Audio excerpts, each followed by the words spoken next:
নির্বাচনী আমেজ শুরু হয়ে গেছে বলে মন্তব্য করেছেন বিএনপির স্থায়ী কমিটির সদস্য আমির খসরু মাহমুদ চৌধুরী।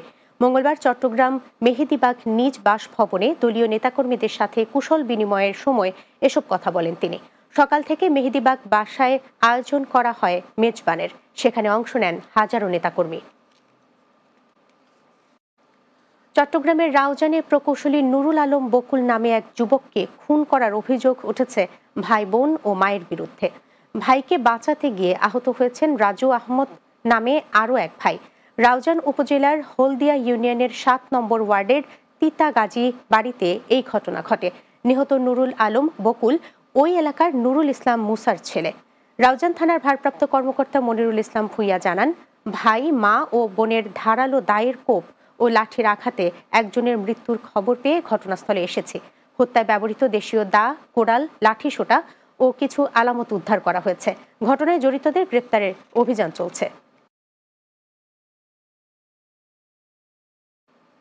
শেষ করব দিনের বাংলা, যাবার আগে শিরোনামগুলো জানিয়ে দিচ্ছি আরও একবার।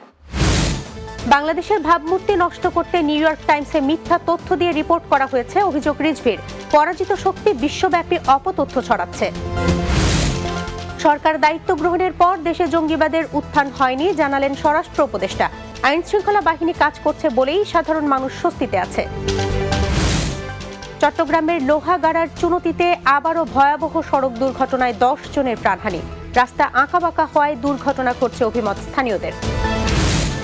এবং ঈদের দীর্ঘ ছুটিতেও হাসপাতালগুলোতে চলছে নির্বিঘ্ন সেবা কার্যক্রম। ভোগান্তিবিহীন চিকিৎসা পেয়ে আনন্দিত সেবা প্রত্যাশীরা। এই ছিল দিনের বাংলায়। আমাদের পরবর্তী সংবাদ রাত 9টায় রাতের বাংলা দেখার আমন্ত্রণ রইল। এতক্ষণ সঙ্গে থাকার জন্য ধন্যবাদ সবাইকে।